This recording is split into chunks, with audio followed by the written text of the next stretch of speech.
우리 홍수 이야기들을 계속해서 살펴보고 있는데, 이 홍수 이야기에서 가장 중앙에 위치하고 있는 이 본문이 오늘 8장 1절입니다. 그래서 8장 1절을 중심으로 전부 다 이 병행 구조로 똑같은 것들이 드러나요. 예를 들어서 40일, 150일, 지난번에 보면은 150일, 40일 이렇게 나오죠. 8장 1절에 등장하고 150일, 40일 이런 식으로 짝을 맞춰가지고 전부 다 이루어져 있단 말이에요. 그래서 A, A-, B, B-, C, C- 이렇게 쭉 올라오는데 가장 정점에 뭐가 있냐면 8장 1절에 있는 겁니다. 그러니까 8장 1절이 사실은 홍수 심판의 가장 중요한 핵심 중심이라고 볼 수가 있어요. 그럼 홍수 심판은 어떻게 보면 제가 지난번에 말씀드렸죠. 창조를 역창조로, 크리에이션을 언크리에이션으로, 하나님이 창조하신 것들을 거부하는 자들에게 창조의 하나님의 능력, 생명을 다 그대로 되돌이켜 가는 거죠. 그들이 스스로 살 수가 없다면 전부 다 전멸하고 맙니다. 근데 창조를 역창조로 하는 것, 그것 자체가 홍수 심판의 목적이 아니고 가장 핵심은 뭐를 8장 1절입니다. 역창조에서 끝나는 것이 아니고 그 역창조, 반창조를 재창조로 바꾸는 거란 말이에요. 그래서 오늘 8장 1절에 보니까 하나님이 노아와 그와 함께 방주에 있는 모든 들짐승과 가축을 기억하사 하나님이 바람을 땅 위에 불게 하심에 물이 줄어들었고. 자, 홍수 심판이 일어나고 난 다음에 이 세상의 이 그림은 뭐냐면 창세기 1장 2절의 그림이랑 똑같다고 그랬습니다. 그래서 하나님이 창조하신 것들 다 걷어들이고 그리고 물을 제어하지 않으니까 땅이 또다시 창세기 1장 2절처럼 온 세상이 물에 덮여 있는, 거기에 지금 보니까 오늘 하나님이 바람을 불었다고 하죠. 이 바람을, 하나님이 바람을 땅 위에 불게 하심에라고 이야기합니다. 하나님이 불게 하시는 거죠. 그리고 그 바람은 루아흐, 창세기 1장 2절에 하나님의 신이 수면에 운행하시니라. 그 신이라고 된 게 루아흐, 성령이거든요. 하나님의 성령이 수면에 운행하시니라. 똑같은 게 하나님이 바람이라고 여기는 해석에는 똑같은 단어란 말이에요. 루아흐. 그러니까 1장 2절에 나온 것처럼 하나님이 성령을 땅 위에 불게 하심에, 땅 위에 보내심에라고 해석을 하면 똑같은 이야기란 말이에요. 창세기 1장에서 했던 창조의 일을 역창조로 다 무너뜨려서 창세기 1장 2절로 돌이키고 난 다음에 그게 끝이 아니죠. 하나님이 다시 성령을 보내셔서 재창조하는, 재창조가 시작되는 본문이 8장 1절이고 이게 사실은 창세기 그 홍수 심판의 가장 핵심이고 중심이란 말이에요. 그래서 하나님의 관심은 어디에 있냐면 역창조, 심판에서 다 죽이는 거, 거기에 있는 것이 아니고 하나님은 하나님의 백성을 재창조하는 것 때문에 그 모든 것들이 사실은 다 진행되는 거란 말이죠. 그래서 오늘 본문의 처음에 하나님이 노아와 그와 함께 방주에 있는 모든 들짐승과 가축을 기억했다라는 말이 나오는 겁니다.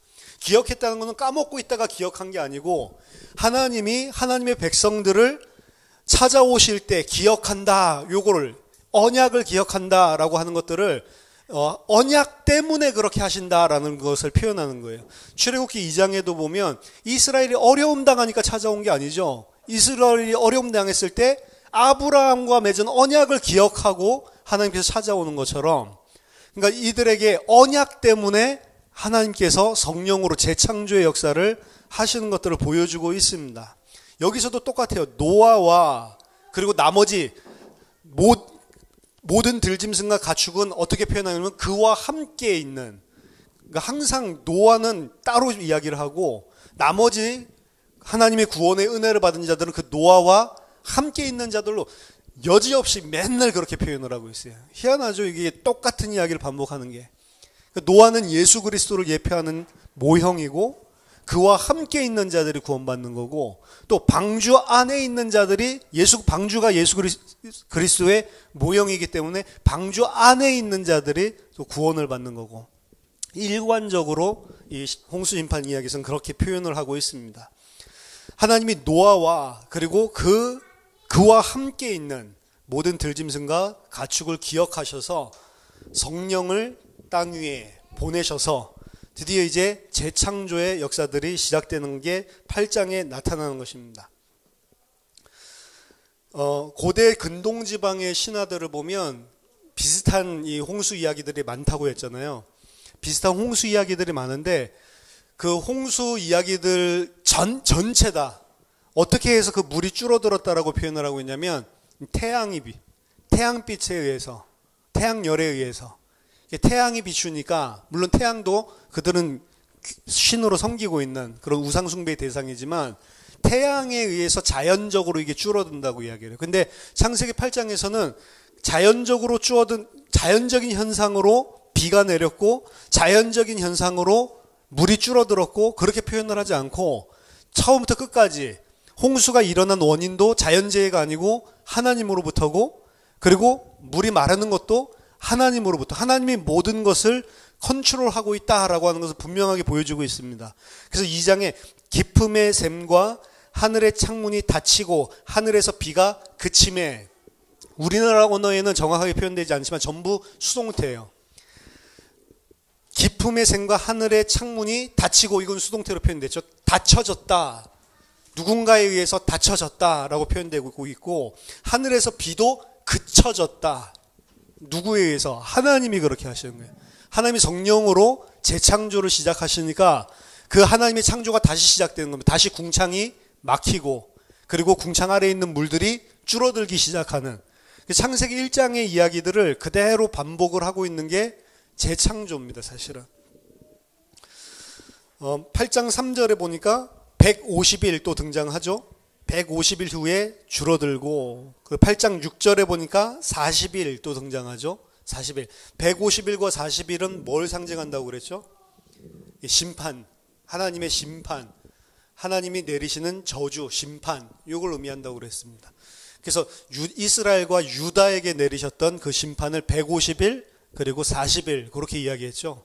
그래서 150일, 40일이 처음에는 40일, 150일, 그다음 150일, 40일, 8장 1점을 기점으로 그런 순서로 이제 큰 이 병행 구조로 이렇게 나타나 있는 거고, 이제 심판을 상징하는 숫자들이 다시 한번 언급되고 있습니다. 심판이 맞아요. 심판이 맞는데 이 심판 안에는 항상 구원이 동전의 양면같이 숨어져 있는 겁니다. 그리고 하나님의 목적은 심판에 있는 것이 아니고 그 백성들을 구원하는 데 있는 거예요. 그래서 요한계시록도 보면 심판이 분명히 일어나고 그 심판과 동시에 구원이고, 그래서 마지막 심판의 날은 불신자에게 있어서는 두려운 날이죠. 형벌의 날이니까. 하지만 신자에게 있어서 마지막 그 날은 구원의 날이고, 구원이 완성되는 날이고 기쁨의 날인 겁니다. 예수님 재림을 신자들은 그래서 두려워할 필요가 있다 없다?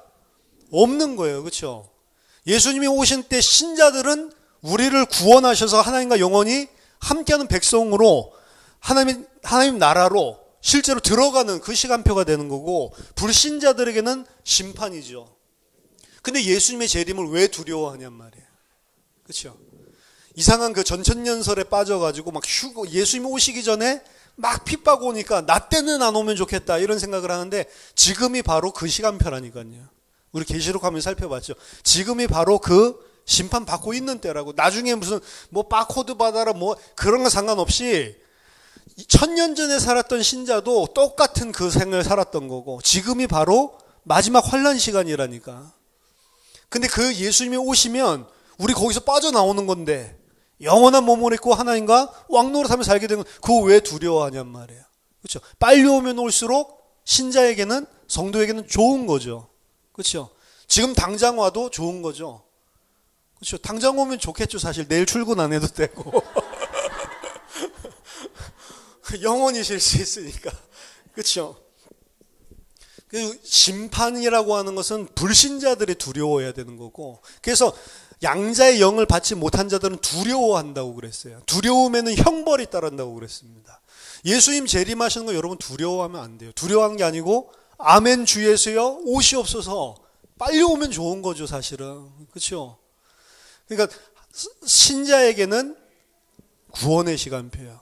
그리고 하나님의 백성 택하지 않은 자들에게는 심판의 시간표다.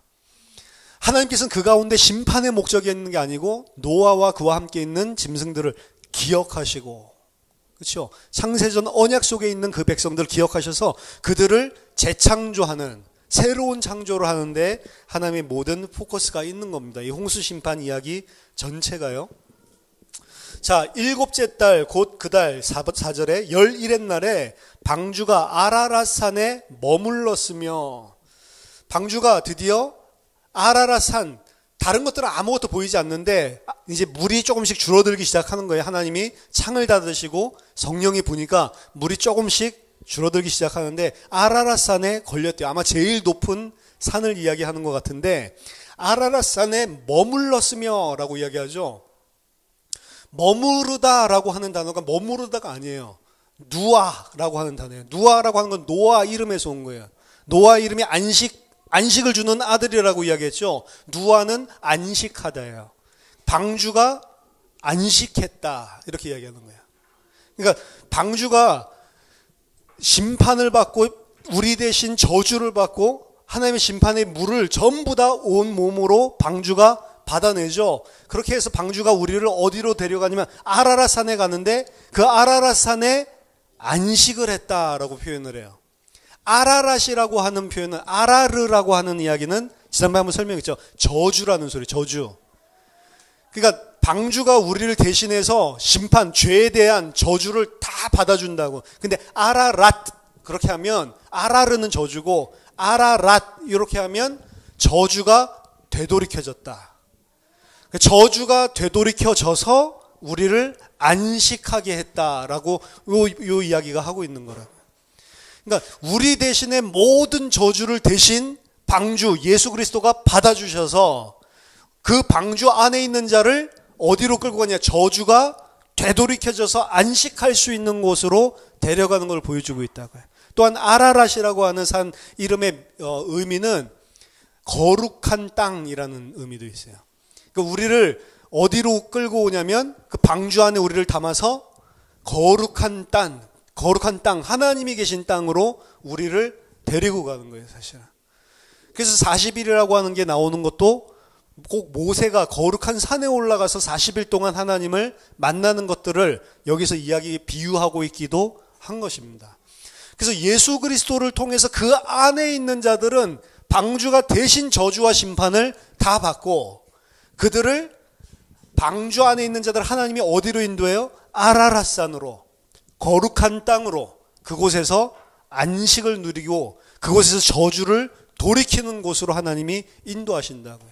방주에는 키도 없고 하늘을 볼 수 있는, 별들을 볼 수 있는 창, 내비게이션도 없고 아무것도 없죠. 운전할 수 있는 것들이 아무것도 없죠. 방주가 그냥 보면 자연적으로 이리 쳐이고 저리 치이고 막 바다 위에 떠돌아다니는 것 같지만 하나님은 떠돌아다니는 게 아니고 모든 것들 다 움직여서 방주를 어디로 끌고 가요? 아라랏산으로 데리고 가는 거라고요. 여러분들에게 생기는 만남, 사건, 일들 이런 것들이 그냥 생기는 것들이 아니고 어디로 하나님 끌고 가고 있냐면 아라랏산으로 우리를 데리고 가고 있다고. 이리 쳐이고 저리 좌로 돌고 우로 돌고 이런 것들이 그냥 무의미하게 랜덤하게 막 우리에게 일어나는, 무작위적으로 일어나는 것 같지만 그게 아니고 하나님이 조종을 해서 아라랏산으로 우리를 데리고 가고 있는 거라고요. 신자에게 있어서 그래서 일어나는 일들은 우연이 없습니다. 전부 다 필연적으로 일어나는 거예요. 근데 그 필연이 우리가 볼 때는 고통이 될 수도 있고 시련이 될 수도 있고 문제가 될 수도 있어요. 근데 하나님의 입장에서는 그 문제가 우리에게 아라랏산으로 데려가기 위해 필요하니까 주시는 거고 저주가 아닙니다. 여러분 무슨 가문의 저주를 끊어라, 가계에 흐르는 저주를 끊어라, 저주 없어요. 하나님 택한 자에겐 저주가 없습니다. 근데 저주인데요. 이런 문제가 생겼는데 저주 아니라니까요. 아라랏산으로 데리고 가는 하나님이 인도하시는 중인 것이지 신자는 저주 없어요. 그래도 몸이 이렇게 아픈데요. 그 아픈 걸 통해서 나를 아라랏산으로 데려가려고 하시는 거라고요. 그렇죠? 근데 그게 내 생각과 내 기준이, 나는 내 생각, 내 기준은 계속 세상이고 육신이니까, 땅이니까 하나님의 생각이랑 다를 수가 있는 거죠. 그러니까 나는 계속 세상 땅게 잘 돼야 되는데 요 생각을 하고 있는데 그게 잘 안 되면 저주인가 보다 이렇게 생각하는데 저주가 아니라니까요. 그렇죠? 안 되게 할 때는 안 되게 해서 하나님이 더 큰 은혜로 아라랏산으로 데려가시려고 하시는 거지, 하나님 백성에게 망하게 하는 게 없단 말이에요. 그러니까 크게 낙심할 필요가 없습니다.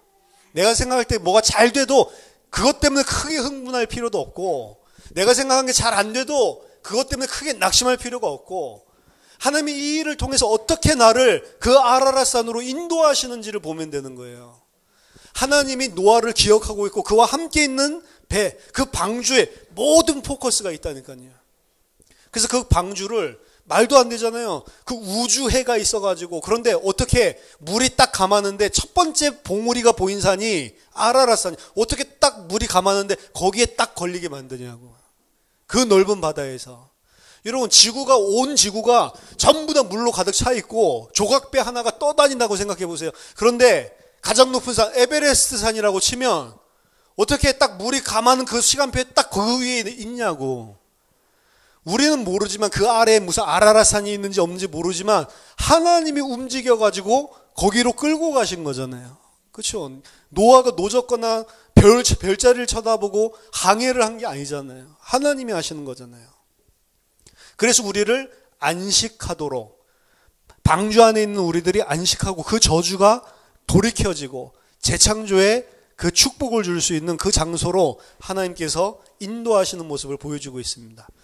물이 이제 감하기 시작하니까 이제 아라랏산뿐만 아니라 이제 산들의 봉우리들도 보이기 시작하죠. 이제 더 낮은 산들의 봉우리들을 이야기하는 겁니다. 처음에는 아라랏산 걸린 그 산밖에는 없었어요. 나머지는 아무리 주위를 쳐다봐도 산봉우리가 안 보였단 말이에요. 그러니까 이제 물이 감하기 시작하니까 이제 산 봉우리들이 보이기 시작했다라고 본문에 나오죠. 그때 이제 40일을 지나서 노아가 방주에 낸 창문을 열고, 이거 방주 뚜껑을 열고, 이렇게 되어 있습니다. 사실은 창문이 아니고 뚜껑을 열고, 그리고 새를 내보내죠. 첫 번째는 까마귀를 내보내요. 까마귀가 돌아옵니까? 안 돌아옵니까? 예? 안 돌아오죠. 그러니까 왔다 갔다만 하고. 그 까마귀는 막 체력이 넘쳐납니까? 까마귀 왜 안 돌아와요? 나중에 비둘기 내보내니까 비둘기는 돌다가 물이 있어가지고 땅이 없으니까 돌아왔다고 그러잖아요. 그 다음 주에 내보냈더니 또 돌아오고, 그 다음 주에 내보냈더니 감람나무 잎사귀를 물고 오죠. 그러니까 이제 물이 많이 했구나. 그 다음 내보냈더니 날아가 버리죠. 근데 까마귀는 왜 그 전에 물 더 많을 때 내보냈는데 왜 안 돌아와요? 어디 갔어? 까마귀는 캐리언 이터라고 해서 죽은 사체들을 먹는 짐승이에요. 그러니까 산봉우리들이 지금 보이기 시작했죠. 거기에 죽은 사체들이 가득한 거야. 그 까마귀들은 거기 가가지고 죽은 사체 뜯어먹고 사는 거예요. 근데 비둘기는 그 산봉우리에 있는 그런 죽은 사체 뜯어먹는 짐승이 아니고 골짜기에 산다고, 그래서 아래에서 사는 짐승이에요. 그러니까 얘는 아래 땅에 있을 만한 곳이 없으니까 돌아오는 거예요. 그렇죠? 내보냈는데 내보낸다고 했을 때는 돌아올 걸 예상하고 내보낸 게 아니고, PL, 이 강조형 동사를 써가지고 영원히 내보낸다. 영원히 내보냈는데 있을 곳이 없으니까 돌아오는 거예요. 근데 이것도 좀 잠깐 생각해 보세요. 있을 곳이 있는 게 좋아요? 없는 게 좋아요? 사실은. 하나님이 우리를 갖다가 하나님의 집에서 내보내는데 있을 곳이 있는 곳이 좋아요? 없는 게 좋지. 그래야지 돌아오니까. 그리고 돌아온 그 비둘기를 어떻게 했어요? 노아가 두 팔을 벌려서 굉장히 따뜻하게 안아서 방주에 자기와 함께 있게 하고, 이렇게 또 표현을 하고 있다고요. 그렇죠? 이것도 이 케이스로 보여주는 거예요. 죽은 시체 뜯어먹고, 그 사실은 나쁜 거잖아요. 죽은 시체는 부정한 것인데, 밖에다가 내보냈더니 죽은 시체 뜯어먹는 까마귀 같은 사람이 있고, 밖에다가 내보냈더니 나는 이곳이 있을 곳이 없습니다 라고 돌아오는 자가 있단 말이에요. 그렇죠? 돌아오는 자가 은혜죠. 그 시체 뜯어먹고 있으면 저주란 말이에요. 그렇죠? 근데 똑같은 짐승인데도 사실은 두 가지 케이스가, 사실 돌아올 만한 상황은 까마귀가 더 있지, 물이 더 많이 차 있는데. 그렇죠? 근데 거기가 좋다는 거 왜? 거기 시체들 뜯어먹을 거 많으니까. 그거 뜯어먹고 있는 거예요. 근데 비둘기는 그거 안 뜯어먹고 돌아온단 말이에요. 돌아오니까 안아서 자기와 함께 방주에 있게 하죠. 그렇죠? 이게 구원을 보여주는 겁니다. 하나님이 택한 비둘기가 있는 거고 하나님이 택하지 않은 까마귀가 있는 거예요. 까마귀는 이 세상이 먹을 거 지금 천지야.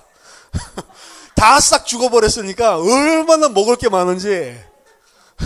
그렇죠? 높은 땅, 높은 산들에 전부 다 시체가 걸렸을 거 아니에요. 야, 이게 천국이구나. 그게 지금 땅에 붙어 살고 있는 하나님 모르는 사람들이 하는 거예요. 그렇죠? 그러니까 그 사람들이 이 땅에서 많은 것들을 가지고 야 좋다 맨날 그거 시체 뜯어먹고 있는 거예요.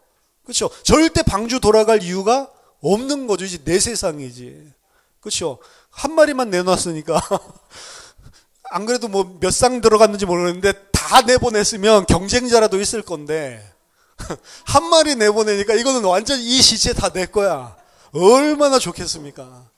저 옛날부터 그런 상상을 많이 했거든요. 이 세상에 싹 다 없어지고 나만 살면 어떨까?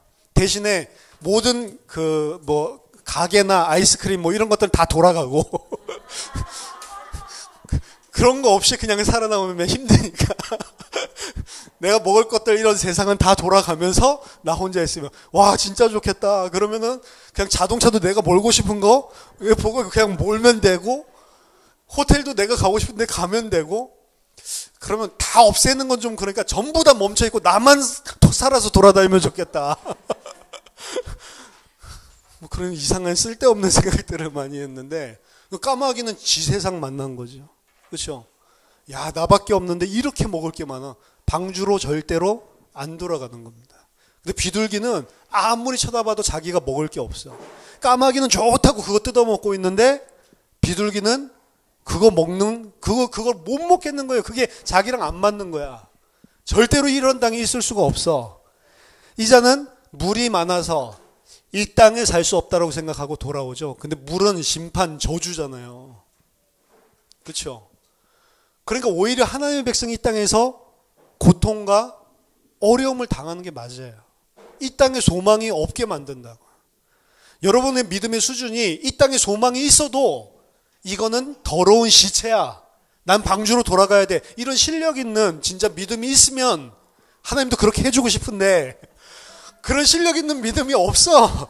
계속 시체 뜯어먹는 게 좋대. 그러니까 하나님이 비둘기같이 발붙일 곳이 없도록 물의 저주, 심판을 갖다가 허락하셔서 그렇게 해서라도 어떻게 해요? 방주로 돌아오게 만드는 거예요. 노아에게로 돌아오게 만드시는 겁니다. 이 비둘기가 이 마지막에 내보냈을 때 감람나무 잎사귀를 물고 오는데 그 입에 감람나무 새 잎사귀가 있는지라 라고 이야기를 하고 있죠. 그럼 일주일 전에 내보냈을 때 아무것도 없었어요. 근데 일주일 후에 내보내니까 감람나무에 그냥 잎사귀를 가져왔다 그러면은 이해가 되는데 새 잎사귀래요. 일주일 만에 새로운 잎이 났다는 거죠. 감람나무만 있는 게 아니고.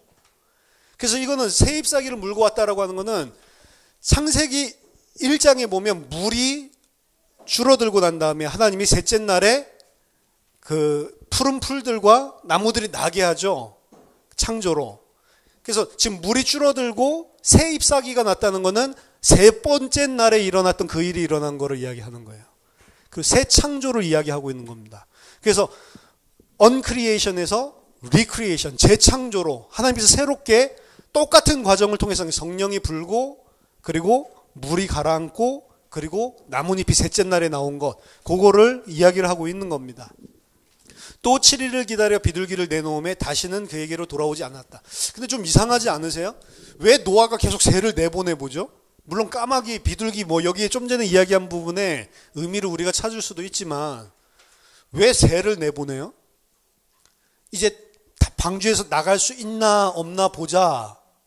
그런 거죠. 물이 어느 정도 감했지? 그거 알아보려고 지금 내보내는 거잖아요. 근데 노아가 그거 알면 뭐예요? 나올 수 있어요? 없어요? 없죠. 나중에 보면 노아 언제 나와요? 하나님이 명령하니까 그때 나오는 거죠. 근데 왜 이런 짓을 하죠? 그 물 가라앉는 거 지가 지금 알아서 뭐 하게. 근데 왜 이런 짓을 하죠? 이 창세기 이야기들 그리고 여기 나오는 모든 것들은 출애굽이나 그리고 나중에 가나안 땅 정복이랑 다 연결되어 있는 거예요. 가나안 땅 정복하러 갈 때 보면 여호수아가 여리고를 할 때 정탐꾼들을 내보내죠. 여리고성에. 그리고 모세도 가나안 땅 들어가기 전에 12 정탐꾼을 내보내죠. 정탐꾼 뭐하러 내보내요? 여리고. 정탐꾼 내보내가지고 뭐 이득 있는 거 있었어요? 아무것도 없죠. 여리고성 무너뜨리는데 정탐꾼 내보낸 게 아무 소용이 없다고. 근데 뭐하러 정탐꾼을 내보내냐고. 그렇죠? 노아도 오늘 비슷하죠. 정찰병을 내보내는 거예요. 왜 물이 많이 가라앉았나 안 가라앉았나. 근데 그거랑 자기가 방주에서 나오는 거랑 뭐가 상관이 있어요? 똑같은 일이 반복이 됐다고. 여호수아는 정탐꾼을 내보내면서 야 우리가 여리고를 어떻게 하나 이렇게 생각하고 정탐꾼 내보냈을지 모릅니다. 근데 그 여호수아가 오늘 창세기 8장에 새 내놓는 것들을 읽었다고 생각해 보세요. 아 뭐하러 새 내보내지? 이 생각 지가 안 했을까요? 저는 어렸을 때도 이 생각했는데 뭐하러 새 내보내지? 이제 땅이 다 말랐구나 나오는 것도 아니에요. 땅이 다 말라서 이제 비둘기 안 돌아오는데도 가만히 있잖아요. 왜? 방주에서 나오고 들어가는 거 자기 마음대로 하는 게 아니라니까. 하나님이 명령하고 하나님이 뚜껑 닫고 하나님이 열어줘야 나오는 거지 내 마음대로 하는 거 아니에요. 그렇죠? 근데 우리는 계속해서 정찰병 내보내죠. 이 시간표인가 저 시간표인가 계속 알아보려고 그러죠. 그렇죠? 언제나 하나님이 뭐 이렇게 하실까? 그건 하나님의 손에 맡겨야 되는데 아무런 그 여호수아도 아마 이 보면 노아 뭐하러 이런 짓을 했지? 그런데 지는 정찰병 내보내. 그렇죠? 이게 인간입니다. 사람이 해야 되는 영역이 계속 있다고 생각하는 거예요. 철저하게 방주 안에는 사람이 하는 것, 사람이 예상하고 그런 거 아니에요. 아 이제 이런 시간표쯤 오겠다. 그럼 무당 같은 짓 하라고 하는 게 아니잖아요. 그렇죠? 그래서 옛날에는 뭐 강단에서 뭐 심판 저주 이런 이야기 많이 나면 아 이번에 또 무슨 고난이 닥치려나. 그렇죠? 막 축복 이야기하면 아 이번에 또 어떤 응답이 기다리고 있을까. 그 무당 점치는 게 아니란 말이에요. 그렇죠? 이런 메시지 나왔는데도 저런 일이 생길 수도 있고 저런 메시지 나왔는데 이런 일이 생길 수도 있는 겁니다. 그거 누가 하는 거예요? 하나님이 하는 거라니까. 그러니까 이런 일이든 저런 일이든 예측하지 말고 아 고난을 이 정도 주셨으니 이제 하나님이 어떤 응답을 주실까? 아니요. 계속 고난 줄 수도 있다니까. 그렇죠? 또 너무 많이 축복받고 응답받으면 너무 행복해서 불안해. 이 행복 뺏기면 어떻게 하나. 안 뺏기고 계속 줄 수도 있다니까. 그 누구 손에 있어요? 하나님 손에. 그러니까 정찰병 보내지 말고 하나님 주시는 대로 받으라니까요. 어차피 하나님이 말씀 주고 하나님이 행하셔야 방주에 나올 수 있는 거예요. 자기는 뭐 하면 돼요? 그 안에서 야, 이 가운데 어떻게 8명 살아남았는데 나를 택해가지고 이렇게 하나님이 살게 하셨나. 그거 감사하면 되는 거지. 뭘 계속 신경을 쓰냐고. 근데 우리는 우리 인생에 너무 신경을 많이 써요. 이런 일이 있을까? 계속 까마귀 내보내고 계속 비둘기 내보내고. 그렇죠? 그런 일을 사실은 쓸데없는 짓을 계속 하고 있는 거예요. 그것 통해서 하나님께서 새 잎사귀를 물고 오게 하셔서 창세기 1장의 창조라는 이런 과정을 보여주기도 하시지만 노아의 입장에서 물 줄어들고 안 줄어들고 그거 관심 둘 필요가 없는 겁니다. 사실 어떤 의미에서는. 그렇죠? 이 방주가 물 위에 뜨고 나서 홍수 심판이 총 이제 땅이 싹 다 마를 때까지 며칠이 지났습니까? 오늘 본문에 보니까 창세기 8장 13절 보니까 601년 첫째 달 곧 그 달 초하룻 날에 땅 위에서 물이 거친지라 노아가 방주 뚜껑을 제치고 본즉 지면에서 물이 거쳤더니 둘째 달 21의 날에 땅이 말랐더라. 둘째 달 21의 날에 땅이 말랐더라. 그러니까 601살 되던 해 2월 27일 그때 땅이 말랐다는 거죠. 처음에 그 홍수 심판이 왔을 때가 2월 17일이었죠. 600년. 기억하세요? 600년 2월 17일이었는데 601년 2월 27일에 심판이 다 끝나는 땅이 이제 말라버렸다고요.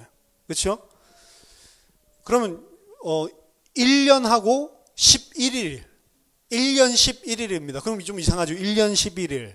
근데 이게 기가 막힌 숫자예요. 1년 11일이라고 하는 게 이때 당시에는 원래는 태음력을 썼어요. 월력. 그러니까 월력으로 치면 1년이 얼마냐면 354일이에요. 근데 354일에다가 11일 더하면 365일이죠. 정확하게 우리가 쓰고 있는 태양력으로 365일 딱 1년 채워가지고 하나님이 심판 딱 끝내는 거 보여주고 있다. 그러니까 이 모든 것들이 다 하나님의 완벽한 시간표까지도 완벽한 컨트롤 하에 있는 거라니까. 그러니까 여러분에게 생긴 일들은 여러분들이 잘못해서 여러분들이 잘해서 그것 때문에 일어나는 일이 아니고 다 하나님의 컨트롤 하에 있는 거예요, 사실은.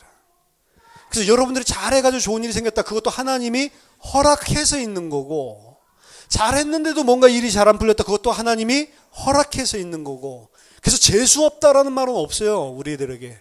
우리는 하나님이 창세전에 우리를 택하셨기 때문에 기억하고 계시고, 우리의 모든 일거수일투족을 전부 다 움직여서 어디로요? 아라랏산으로 데려가는 거라고요. 그게 감사할 수 있는 겁니다. 범사에 감사할 수, 항상 감사하고 기뻐할 수 있는 이유는 이 사실을 아는 자만, 이 사실이 믿어지는 자만. 그래서 하나님이 우리를 어렸을 때 수준대로 좀 청소년같이 청소년 수준대로 우리 수준에 맞게끔 계속해서 끌어올려서요, 사실은. 그래서 우리가 영원히 하나님의 백성으로 하나님과 함께 살 수 있도록. 여기 보면 8장 13절에 물이 거치다, 물이 거쳤다라고 하는 단어는 하라브라는 단어인데, 그건 아직 그 습기가 제거됐다, 물기가 제거됐다라고 하는 소리고, 8장 14절에 보면 땅이 아예 말랐다라고 하죠. 땅이 말랐다라고 하는 이 단어는 야바샤입니다. 또 야바샤가 등장하는 거예요. 창세기 1장 할 때, 그렇죠? 설명했죠. 출애굽기 14장에 홍해가 마른 거를 마른 게 아니고 야바샤, 완전히 먼지 폴폴 날 정도로 완전 말라있는 땅, 물이 갈라지고 홍해가 갈라지고 그 야바샤가 딱 이 폴폴 마른 그 야바샤가 생겼을 때 그 땅 위로 걸어가서 나온 자들이 누구예요? 하나님의 아들들이죠. 노아와 이 사람들이 비가 그치고 질퍽질퍽 진흙 같은 데를 나온 게 아니고 또다시 야바샤, 거기서 하나님의 백성이, 창세기 1장에서도 물이 갈라지고 야바샤가 나오고 하나님의 형상 닮은 하나님의 백성들이 나오는 것처럼 똑같은 이야기. 그러니까 창세기 8장 이야기, 창세기 1장을 그대로 재현을 하고 있는 거예요. 그대로 재현을 한다는 것은 다시 창조의 역사를 하나님께서 허락하신다는 거죠. 그래서 창조가 역창조로, 하지만 홍수심판 거기서 끝이 아니고 역창조를 통해서 부정한 것들, 모든 하나님을 대적하는 것들을, 죄인들을 쓸어버리시고 다시 하나님의 백성을 재창조하셔서 시작하시는 하나님의 계획, 이것들을 보여주고 있는 것입니다. 우리에게 어려운 일들이 생길 수 있고, 왜 하나님께서 나에게 이렇게 하시냐, 이런 일들이 생길 수 있는데, 그런 우리들에게 오늘 본문을 통해서 뭘 보여주냐, 하나님은 그 일들을 통해서 이리 치고 저리 치면서 우리를 안식의 땅으로, 하나님과 함께 살 수 있는 그 거룩한 땅으로, 아라랏산으로 우리를 인도하고 계시다. 속지 마라. 의지해라. 정찰병 굳이 내보내지 마라. 하나님한테 전적으로 맡겨라. 아무리 너가 힘쓰고 그래도 그거랑은 상관없다. 하나님이 끌고 가시는 거다. 여러분들 문제 있습니까? 믿으시기 바랍니다. 뭘 믿어야 되냐? 하나님이 다 컨트롤하고 하나님이 행하시는 선한 일이다. 그래야 불평불만이 없어지는 거예요. 내 기준, 내 잣대로 하나님을 만들지 말라고요. 하나님 이렇게 해줘야 되는 거 아닙니까? 그런 거 하지 말라고요. 하나님께 순종을 하라고요. 그 하나님께 순종하는 하나님의 백성들, 하나님이 하나님과 같이 해서 그리스도와 함께 왕노릇하는, 온 천하를 통치하는 그 왕권을 아들로 주더라도 절대로 하나님 앞에 순종할 그 하나님의 백성들 만들어가는 겁니다. 언제 훈련시키냐? 이 땅에 있을 동안에. 이 땅에 있을 동안에 순종하도록 만든단 말이에요. 요구할 게 없어야 돼요, 사실은. 그렇죠? 하나님한테 막 이렇게 해줘, 그런 거 없어야 돼요. 어려움이 있습니까? 그럼 열심히 여러분들이 그 어려움을 극복하세요. 극복하는 것 자체가 나쁜 거 아닙니다. 극복하려고 노력하는 것 자체가 죄가 아니에요. 근데 그 준 상황들을 하나님께서 왜 이렇게 하실까? 그것 때문에 낙심하거나 그것 때문에 염려하거나 그것 때문에 하나님 왜 불평하거나 그러지 말라. 그것 통해서 다 여러분들에게 유익이 되는 길로 하나님이 인도하고 계십니다. 그것들 속에서 순종하는 자로 바꿔나가는 거예요. 내가 원하는 좋은 일들만 계속 일어나면 어떻게 순종을 해요? 그 순종이 아니지. 그렇죠? 저희 딸이 게임을 하도 좋아하니까 그 게임 같은 거 너무 많이 한다고 이제 그 주의 상담을 받아야 된다 뭐 이런 식으로 하더라. 전국에 뭐 1%인가 10%밖에 안 되는 거기에 걸려서. 근데 다른 애들 더 많이 하는데 안 걸리고 얘가 걸리더라고. 얘 어리숙하니까 정직하게 하는 대로 다 쓰니까. 다른 애들은 다 숨기고 안 쓰는데 얘는 착해가지고 자기가 나 이렇게 많이 하는데 그대로 다 쓰니까. 그렇죠? 얘한테 야 하루 종일 게임하고 하루 종일 유튜브 동영상 네가 보고 싶은 거 다 보고 그럼 순종 안 하겠어요? 순종하죠. 근데 그게 순종이 아니죠. 원래 내가 원하는 대로 내 맘대로 하는 거지. 그렇죠? 그거 허용해주면 그냥 그때는 순종하는 아들로 잘하는지 안 잘하는지 모른다니까. 근데 유튜브 하지 마. 오늘부터 마인크래프트 안 돼. 이렇게 해놓으면 그때 순종하는지 안 하는지 나오는 거죠. 그렇죠? 그리고 맨날 그거 하다가 못하게 하기가 힘들어하더라고요. 힘들어하다가 다른 이제 살 길들을 찾더라고요. 책도 읽고 영어 단어를 외워야 돼 이러면서 영어 단어를 외우기 시작을 하고 혼자서 갑자기 글씨 예쁘게 쓰는 글씨 연습하고 이러더니 오늘 아침 일어나서 영어 단어 어제 외운 거 테스트 해달라고 하루에 8개씩 외운다고. 그래서 처음에는 막 힘들었어요. 힘들어 난리를 치다가 순종하는 아들이 되었어요. 자기가 하기 싫은 거, 자기가 원치 않는 걸 줘봐야 그때도 하나님께 순종하는지 안 순종하는지 알 수 있잖아요. 내가 원하는 거 다 주면 순종하는지 안 하는지, 내가 좋은 거 만족시켜 주니까 좋아하는 거지. 그렇죠? 그래서 어쩔 수 없이 하나님의 백성에게는 내가 원치 않는 일들이 불가항력적으로 생기는 거예요. 근데 그때 노아를 기억하시란 말이에요. 이 노아의 방주를 기억하시라. 하나님이 이 일들을 통해서 나를 순종하는 하나님의 아들로 그 안식의 땅, 거룩한 땅에 영원히 하나님과 함께 할 수 있는 그 백성으로 만들어가고 있다. 이 일에도 내가 순종하고 하나님이 다 주관하시는 거기 때문에 하나님 이 속에서도 감사합니다. 나에게 믿음 주셔서 불평하거나 원망하지 않고 이 일을 하나님의 은혜로 감사할 수 있는 사람 되게 해주세요. 자기 자신을 내려놓고 계속 순종하면서 나가는 거예요. 그래서 그런 삶이 없다라고 하면 너희는 사생자여 하나님의 아들이 아니다라고 이야기를 하고 있는 겁니다. 그렇죠? 그런 일이 난 전혀 없어. 너무 내가 원하는 대로만 일들이 착착 다 진행돼. 죽을 때까지. 그런 사람이 있죠? 시편 74편 보니까 아사베시에 죽을 때에도 행복하게 평안하게 눈을 감고 자기가 원하는 것보다 돈 더 많이 벌고 눈은 통통하게 떠올라가지고 보톡스 맞은 것처럼. 그렇죠? 죽을 때까지 팽팽해. 깨끗해. 주름 하나 없어. 그래서 죽을 때도 막 불신자 저주 받는다 그러는데 저주도 하나도 안 받고 평안하게 잠자듯이 가고.